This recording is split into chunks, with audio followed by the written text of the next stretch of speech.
जय महाकाल, जय भवानी। मैं आप सबका हार्दिक स्वागत करती हूँ अपने यूट्यूब चैनल भगवती कृपा ज्ञान प्रकाश में। आप सभी लोग कैसे हैं? मैं आशा करती हूँ कि माँ काली की कृपा से आप सभी लोग स्वस्थ होंगे, अच्छे होंगे और खुश होंगे। तो आज का विषय यह है कि जब शक्तियाँ आपको स्पर्श करती हैं तो आपके नाक, कान, त्वचा, आँख में ये होने लगता है। जब कोई साधक साधना करता है तो उसे कुछ शक्तियाँ प्राप्त होती हैं। जब शक्तियाँ शुरुआती दौर में आती हैं तब हमारे शरीर में बहुत बदलाव होते हैं।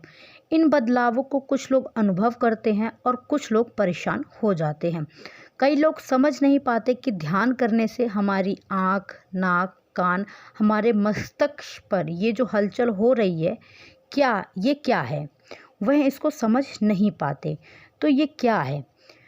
तो यह जब की शक्तियाँ प्राप्त होती हैं तो यह ध्यान शक्ति का शुरुआती अनुभव है। यह आपको बता रही है कि जीवन में कुछ लाभ मिलने वाला है। आपकी ध्यान साधना जो है वह सही दिशा में जा रही है। ये शक्तियाँ उस ओर इशारा करती हैं। तो देखिए, कोई एक साधक जब ध्यान साधना करने बैठता है, ध्यान साधना करते करते एक साधक के अंदर कुछ दैवीय ऊर्जा उठती है। इन ऊर्जाओं के लिए ध्यान साधना करी जा रही है।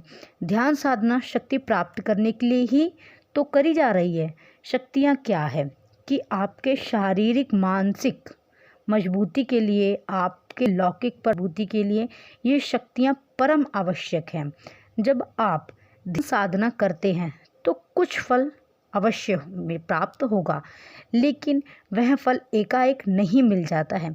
जैसे फॉर एग्ज़ाम्पल, अगर हम कोई पेड़ लगाते हैं, कोई वृक्ष, तो हम सबसे पहले एक पौधा लगाते हैं। पौधा लगाने के लिए हमको एक गड्ढा करना पड़ता है, फिर हम पौधा लगाते हैं, फिर हम पौधे में जल डालते हैं, खाद डालते हैं, फिर वह पौधा थोड़ा बड़ा होता है तो हम उसकी कटाई करते हैं, छटाई करते हैं, फिर उसमें खाद पानी डालते हैं, फिर वह पौधा धीरे धीरे बड़ा होते होते एक दिन पेड़ बन जाता है। जब वह पेड़ बनता है तो एक समय ऐसा आता है जब उस पर फूल लगते हैं, फूल के बाद उसमें फल लगते हैं, और फिर जब वह फल पकता है तब उसको हम खाते हैं, तब हमको उस परिश्रम का वह फल प्राप्त होता है। तो इसी प्रकार से जो सिद्धि साधना है का फल यही है कि लास्ट में आपको परम मोक्ष प्राप्त हो, यही इसका फल है। लेकिन वहाँ तक पहुँचने से पहले कुछ और घटनाएं तो होंगी, उनको जानना बहुत ज़रूरी है। जब एक ध्यान साधक कई दिनों तक ध्यान करने लगता है तब उनका ध्यान परिपक्वता की ओर जाता है। तो जो सबसे पहला अनुभव होता है साधक का, उसके शरीर पर, त्वचा पर कुछ लोगों को खुजली होने लगती है। ठीक है, यह खुजली वह दाँत खाज वाली खुजली नहीं होती। यह खुजली होती है कि आपके शरीर के इस भाग में क्षण भर के लिए हो रही है, फिर ठीक हो जा रही है, फिर आपके दूसरे हाथ पे हो रही है, फिर आपके कंधे पे हो रही है, कभी मस्तिष्क पे हो रही है, कभी पैरों में हो रही है। इस तरह से ये जो प्रक्रिया है वह आपके पूरे शरीर पे घूमती रहती है। ठीक है, इस तरह से अनुभव होगा कि आपको खुजली हो रही है। जैसे कुछ क्षण ही होंगे, फिर ठीक हो जाएगा।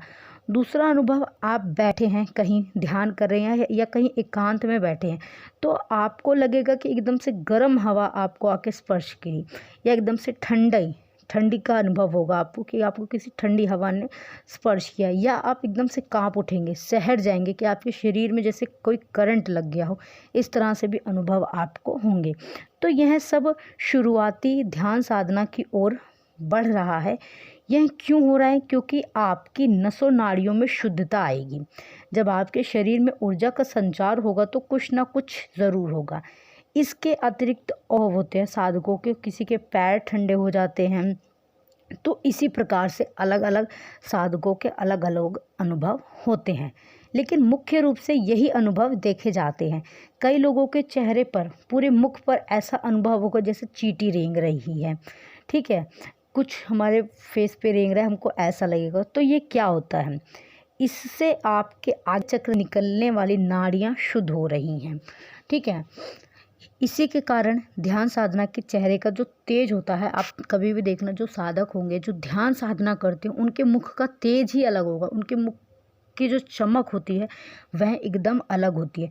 तो वह इसी कारण से होती है कि जो वो ध्यान साधना कर रहे हैं, जो आज्ञा चक्र है, जो उनकी नाड़ियाँ हैं, उनकी शुद्धता चल रही है, तो उनको इस पे ऐसा महसूस होगा कि कुछ रेंग रहा है, क्योंकि वो आपकी जो शक्ति है वह आपकी नाड़ियों को शुद्ध कर रही है, जिससे आपके त्वचा पे चमक आने लगती है।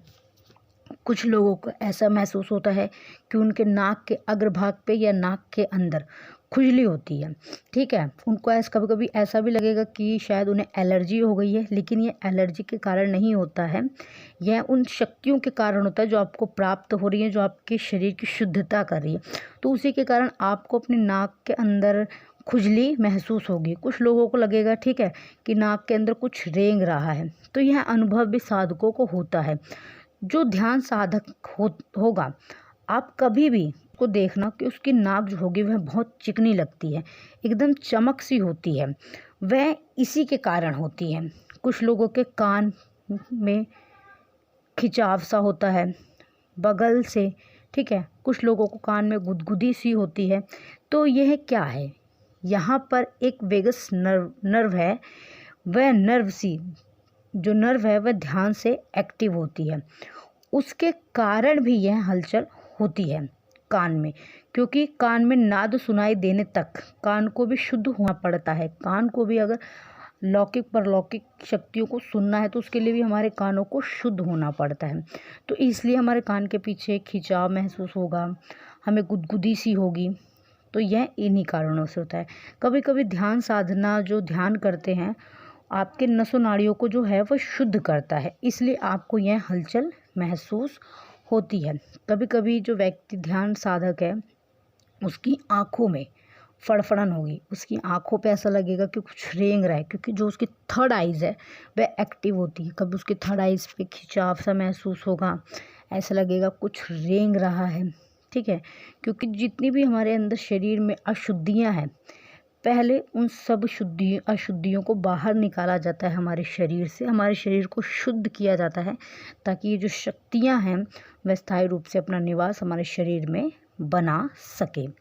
तो यही सारे कारण होते हैं जिन वजह से जब हमें शक्तियाँ छूती हैं तो हमारी आँख, नाक, कान, त्वचा, इन सारी चीज़ों में एक हलचल सी हमको महसूस होती है, क्योंकि हमारी जो बॉडी है उसके शुद्धिकरण हो रहा होता है उस प्रोसेस में जब कोई साधक ध्यान करता है। तो ये एक शुरुआती दौर होता है, इसके आगे और बहुत सारे प्रोसेस होते हैं जो मैं आपको अगली वीडियो में बताऊँगी। तो मैं आशा करती हूँ कि आप सभी को मेरे द्वारा दी गई हुई यह जानकारी पसंद आई होगी।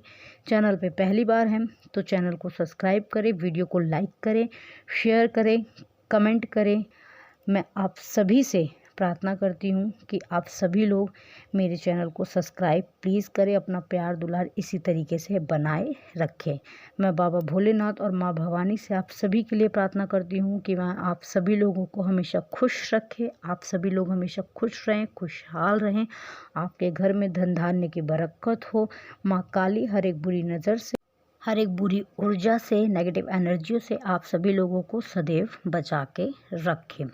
धन्यवाद। जय महाकाल, जय भवानी।